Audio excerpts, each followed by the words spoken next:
quotidien ici, vous avez l'ensemble des gens de la foncière du Montou. Vous avez aussi tous les assistants maîtrise d'ouvrage de l'Olympique Lyonnais, donc des bureaux d'ingénierie. Vous avez les architectes qui aujourd'hui travaillent au quotidien avec nous. Il faut savoir qu'ils sont plus de 35 architectes aujourd'hui à travailler sur le projet depuis plus de 2 ans et demi. 4 à 5 architectes qui sont positionnés en France et la grande partie qui est positionnée à Londres. On est un des leaders dans la construction du stade. On en a construit environ 1000 dans le monde entier. Donc variant du tennis, que ce soit Wimbledon, Flushing Meadows, au football où on a fait le stade de Arsenal à Londres, on a fait Wembley, le stade anglais, on a fait le Soccer City à Johannesburg dans lequel il y avait la finale de la Coupe du Monde. Le fait de travailler à Lyon et à Londres ne change pas grand-chose vu qu'on a un système informatique. Le réseau nous permet d'accéder à tous nos fichiers. Donc on a des fichiers avec tous nos plans. Si le plan n'est pas ouvert à Londres, la personne peut le modifier ici. Ensuite, la prochaine fois que nous on l'ouvrira à Londres, on verra les modifications effectuées par la personne à Lyon. Depuis fin juillet, nous avons un protocole signé avec Vinci qui va donner lieu à un travail maintenant avec l'ensemble des équipes, les architectes, Vinci, l'Olympique Lyonnais, les partenaires de l'Olympique Lyonnais. On va travailler pendant 6 mois en phase projet pour détailler l'ensemble des plans. On va zoomer de plus en plus, donc ça va générer, on va rentrer de plus en plus dans le détail.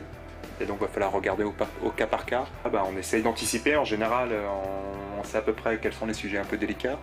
Donc on essaie d'anticiper, et puis on dit là on va vérifier plusieurs fois.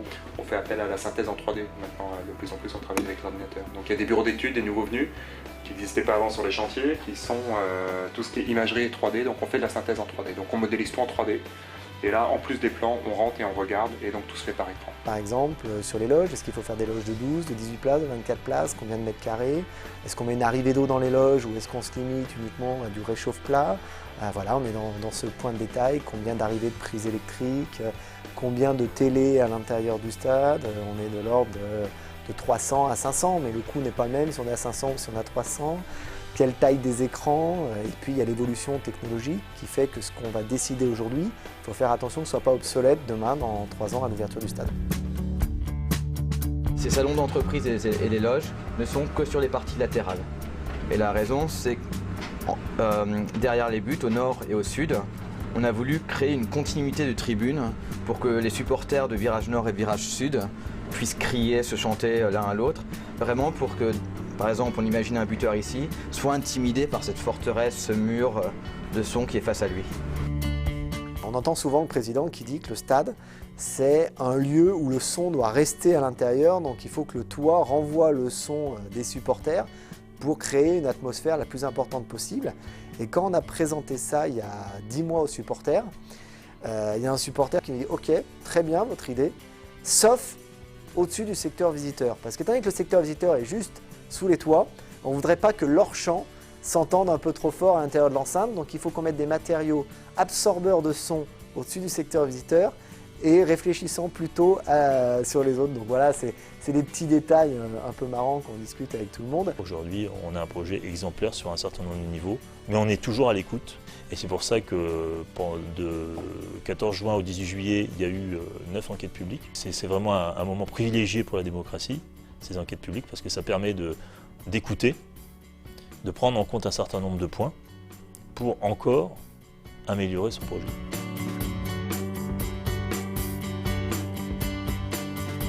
Aux alentours de 15 octobre, les commissaires enquêteurs vont rendre leur rapport, ce qui va permettre, on va dire fin d'année, de voter la révision du plan local d'urbanisme. Actuellement, le zonage ne permet pas de faire un stade. Ce n'est pas seulement des terrains agricoles comme on l'entend, parce que c'est quand même une zone industrielle, mais on ne peut pas construire un stade, donc il faut réviser le PLU. Et une fois que le vote du PLU est fait, le maire de Dessines pourra ensuite procéder à la signature, à la délivrance du permis de construire. Une fois que le permis de construire est délivré, début 2012, on met la première pierre, on commence à travailler et à construire ce projet. Ce sera peut-être le Père Noël qui nous le portera dans sa hotte.